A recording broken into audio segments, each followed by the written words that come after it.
Hello friends, आज हम class 12 के बायोलॉजी चैप्टर 2 का ऑब्जेक्टिव करने वाले हैं, जिसके एग्ज़ाम में आने की पूरी संभावना है।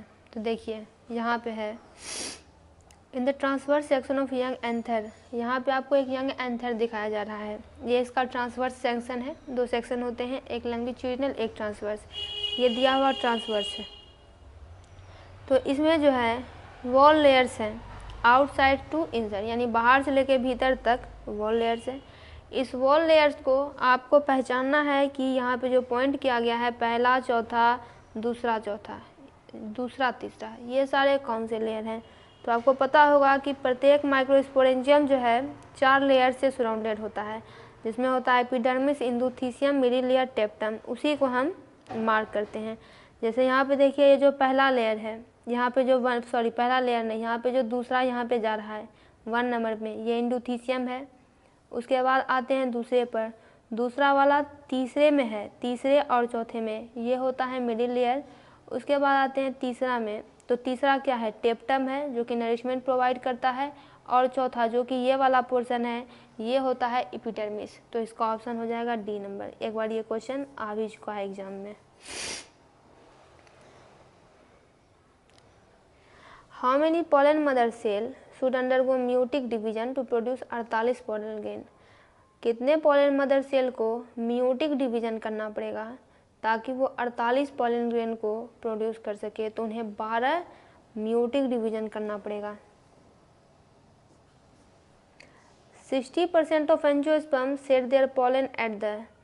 एंजियोस्पर्म 60% एंजियोस्पर्म अपने पॉलन को किस स्टेज में छोड़ देते हैं, यानी कि वो शेड कर देते हैं, गिरा देते हैं, तो 2 सेल्ड स्टेज में। pollen grain retain viability for month in plant belonging to different family given below। यहाँ पे दिया गया है pollen grain viability, यानी कि pollen grain में एक टाइमिंग दी हुई रहती है कि इतने से इतने देर तक में ये pollen अगर वहाँ पे आके गिरा तो काम करेगा, यही होती है pollen grain viability। तो वही प्लांट में यहाँ पे दिया गया है for month in plant, different family से प्लांट बिलोंग कर रहे हैं और कौन कौन प्लांट अपनी विएबिलिटी को रिटेन महीनों तक के लिए कर सकते हैं। तो इसका हो जाएगा एक तो सोलन एस, फिर हो जाएगा लेजुमिनोस, और फिर हो जाएगा ये लिलियस। यही सारे फैमिली के जो प्लांट है, ये महीनों तक के लिए अपने pollen grain विएबिलिटी को रोक के रख सकते हैं।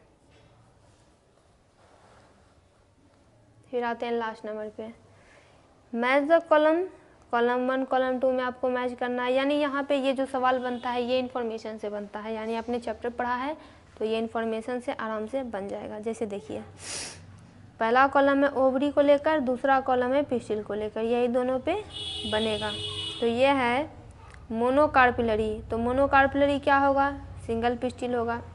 फिर है मल्टीकार्पिलरी, मल्टी तो मेनी पिस्टिल होगा। फिर है सिनकॉर्पस, सिनकॉर्पस यानी फ्यूज्ड पिस्टिल, यानी ये सब इसके नाम है, साइंटिफिक नाम है, बायोलॉजिकल नाम है। फिर है एकोकार्पस, एकोकार्पस का मतलब होता है फ्री पिस्टिल। तो नंबर 20 का सही ऑप्शन हो जाएगा। आगे बढ़ते हैं।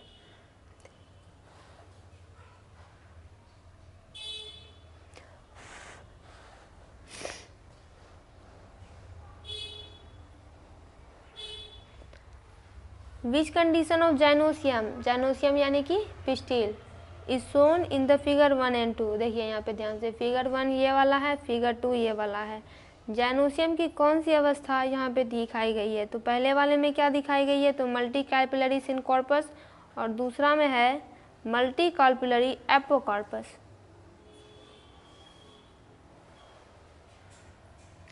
7 नंबर है कि यहाँ पे आपको एनेट्रोपस ओव्यूल का एक फिगर दिया हुआ है। आपको करेक्ट ऑप्शन चुनना है किसके लिए, तो characteristic distribution of cell within the typical embryo sac, यानी कैसे कैसे इसका डिस्ट्रीब्यूशन, इसके कैरेक्टरिस्टिक्स का डिस्ट्रीब्यूशन हुआ है इस एम्ब्रियो सेक में। तो देखते हैं, देखिए यहाँ पे चैलेजल पोल सारे चीज़ों को दिया गया है। तो यहाँ पे कहा जा रहा है number of chalazal at number of cell at chalazal end, chalazal end पर नंबर ऑफ सेल कितने होंगे, तो 3 होंगे। माइक्रोपाइलर इंड पर नंबर ऑफ सेल कितने होंगे, वो भी 3 होंगे। और number of nuclei left in the central cell, और सेंट्रल सेल में कितने न्यूक्लियाई बच जाएंगे, तो 2 बच जाएंगे। नंबर बी इसका सही ऑप्शन होगा। फिर है कि enclose within the integument of a typical anatropous ovule. जब किसी भी एनाट्रोपस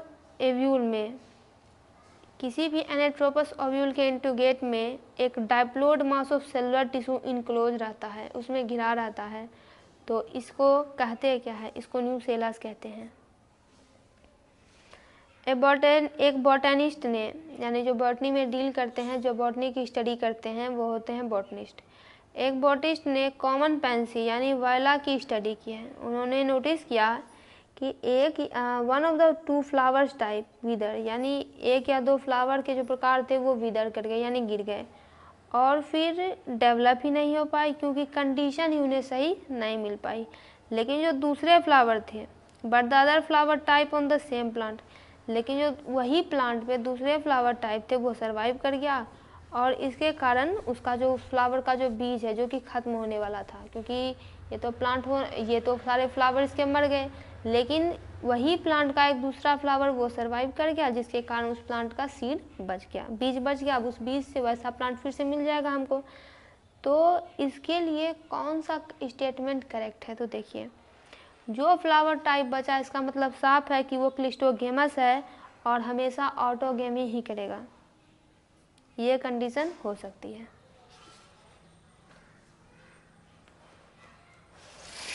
आगे बढ़ते हैं।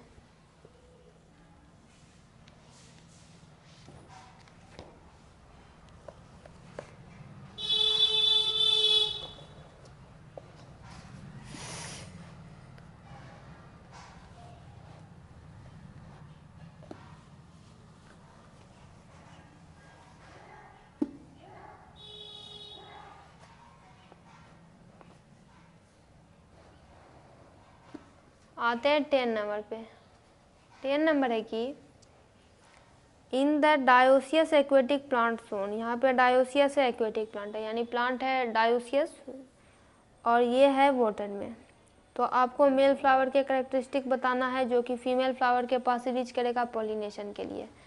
तो यहाँ पे देखिए इसका क्या हो जाएगा, चूँकि एक्वेटिक में पॉलिनेशन होगा तो वाटर पॉलिनेशन का जो भी कैरेक्टरिस्टिक होगा, क्योंकि aquatic male flower that is the female, हाँ, तो जो भी वाटर पॉलिनेशन का कैरेक्टरिस्टिक होगा वो कैरेक्टरिस्टिक यहाँ पे होगा। क्या हो जाएगा, साइज ऑफ फ्लावर कैसा होना चाहिए, स्मॉल होना चाहिए। कलर ऑफ द फ्लावर क्या हो जाएगा, वाइट हो जाएगा। और पॉलन ग्रेन का ये कैरेक्टरिस्टिक हो जाए कि वो स्मॉल है, कवर्ड विथ म्यूसिलेज है। ये क्वेश्चन 2 मार्क्स में पूछा भी जा सकता है, हालांकि यहाँ पे ये ऑप्शन में दे दिया, लेकिन बात एक ही है। फिर है कि which of the following outbreeding device are used by the majority of flowering plant to prevent inbreeding depression. Inbreeding depression से बचाने के लिए कौन से आउटब्रीडिंग डिवाइसेस का यूज किया जाता है, तो देखिए एक एक करके ऑप्शन को देखते हैं। Pollen release and stigma receptivity are not synchronise, यानी दोनों को अलग अलग कर दिया जाता है, तो ये सिंक्रोनाइज यानी एक साथ हो नहीं पाते हैं। फिर है कि एंथर और स्टिग्मा के पोजीशन को डिफर कर दिया जाता है। फिर है production of different type of pollen, यानी ये स्टेटमेंट रॉन्ग है, ऐसा नहीं होता है। फिर है कि unisexual flower along with bisexual flower, ये स्टेटमेंट भी रॉन्ग है। फिर है कि preventing self pollen from fertilising the Oval by inhibiting pollen germination, pollen germination को रोक दिया जाता है जिससे कि सेल्फ पॉलन फर्टिलाइज नहीं कर पाते हैं। तो नंबर ए इसका सही आंसर हो जाएगा। To overcome the compatible pollination so as to get desired seed, incompatible pollination से बचने के लिए, ताकि हमें डिज़ायर हाइब्रिड यानी जो हम चाहते हैं वो हाइब्रिड मिल जाए, एक प्लांट ब्रीडर को किसकी नॉलेज होनी चाहिए, तो उन्हें पॉलन पिस्टिल इंटरेक्शन की नॉलेज होनी चाहिए। फिर एक यहाँ पे देखिए एक्स वाई जेड को आपको लेवल करना है। ये एम्ब्रियो का स्टेज है जो कि डाइवोट में डेवलप कर रहा है। तो देखिए ये जो एक्स है वो क्या है, कोटिलीडोन है। उसके बाद वाई क्या है, सस्पेंसर है, और जेड जो है रेडिकल है। इमेज से समझाया जा रहा है। 14 नंबर में भी इमेज का क्वेश्चन है कि यहाँ पे एक डेवलपिंग डाइकोट एम्ब्रियो है, 2 लेयर हैं क्योंकि डाइकोट है, तो इसमें आपको यू एक्स वाई जेड को मेंशन करना है। तो देखिए यहाँ पे एक्स सबसे पहले क्या हो जाएगा, सस्पेंसर हो जाएगा जो कि डिप्लॉयड है 2 1 हो जाएगा। फिर है वाई, हमारा वाई है कोटिलिडोन जो कि डिप्लॉयड है, ये V2N हो जाएगा। जेड हमारा हो जाएगा रेडिकल जो कि डिप्लॉयड है, और यू हो जाएगा प्लूम्यूल जो कि 2N, 2N का मतलब ये भी डिप्लॉयड है, यानी इसके क्रोमोसोम नंबर में जो है ये पेयर में मौजूद है। फिर है कि which of the following statement are true related to X and Y. X seed है, वाई भी सीड है, इन दोनों के लेकर कौन सा स्टेटमेंट सही है। तो देखते हैं एक करके। सीड एक्स डाइकोट है, इंडोस्पर्मिक है और एल्ब्यूमिनस है। गलत स्टेटमेंट है, सीड एक्स डाइकोट नहीं है, सीड एक्स हो जाएगा हमारा मोनोकोट। फिर है कि सीड एक्स जो है डाइकोट है, नॉन इंडोस्पर्मिक है, सॉरी सीड एक्स हमारा जो है मोनोकोट नहीं है, ये डाइकोट ही है, डबल लेयर ही है यहाँ पे। दूसरा है कि ये डाइकोट है, नॉन इंडोस्पर्मिक है, यानी जो इंडोस्पर्म इन नेचर नहीं होते हैं वो नॉन इंडोस्पर्मिक हो जाते हैं और नॉन एल्ब्यूमिनस है। ये स्टेटमेंट इसके बारे में सही है। और भी स्टेटमेंट है यहाँ पे, उसको पढ़ेंगे।